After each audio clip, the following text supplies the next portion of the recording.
Hello guys, welcome to my channel. आज हम बनाएंगे मोमोज़ की चटनी। ये बहुत इजी और टेस्टी रेसिपी है। पहले हम तिल की चटनी बनाएंगे। उसके लिए एक कढ़ाई में 3 टेबलस्पून तेल डाल देंगे। तेल गरम होता रहेगा तब से।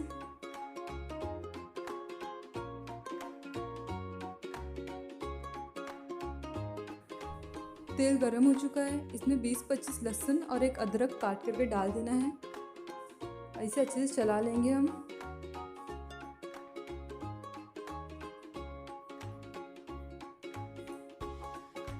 अब इसमें 2 प्याज काट करके डाल देंगे। बड़ा बड़ा काटेंगे तो भी चलेगा।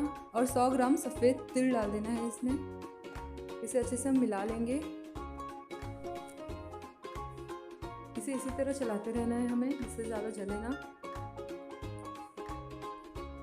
अब 4 टमाटर काट करके इसमें हम डाल देंगे। ये देखिए, इसे भी हम अच्छे से मिक्स कर लेंगे। 5-6 कश्मीरी मिर्च हम इसमें डाल देंगे। आपके पास कोई दूसरी मिर्च होगी तो वो भी चलेगी। इसे भी अच्छे से मिक्स कर लेंगे।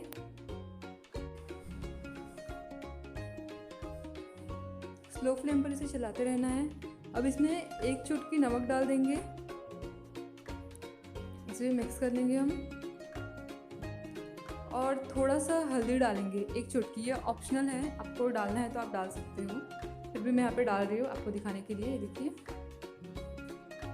और थोड़ा सा ब्लैक पेपर, काली मिर्च पाउडर डाल देंगे हम इसमें। इसे इनको अच्छे से मिक्स कर लेंगे हम।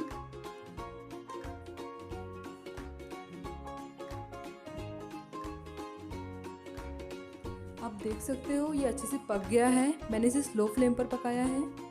टमाटर अच्छे से पिघल गया है, सारे इंग्रेडिएंट्स अच्छे से पके हैं। ये देखिए, अब हमने इसे पीस लेना है मिक्सर में। इसे ठंडा करने के बाद मिक्सर में हम पीसेंगे। ये देखिए, हमारी चटनी रेडी है। मोमोज के लिए हमारी तिल की चटनी है जो रेडी हो चुकी है। अब मैं टमाटर की चटनी बनाऊंगी। उसके लिए मैंने 15 से 20 कश्मीरी मिर्च ले लिया है, 10-15 लहसुन और कुछ बहुत काले मिर्च ले लिया है। अब हम इसमें डालेंगे 4-5 टमाटर कटे हुए।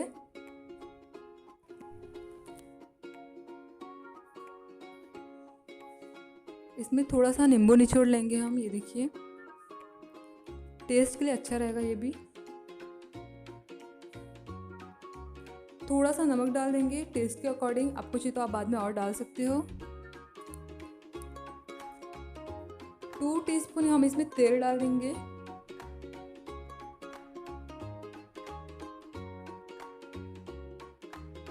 थोड़ा सा इसमें हम पानी भी डाल देंगे जिससे हमारा बहुत अच्छा टेक्सचर हो।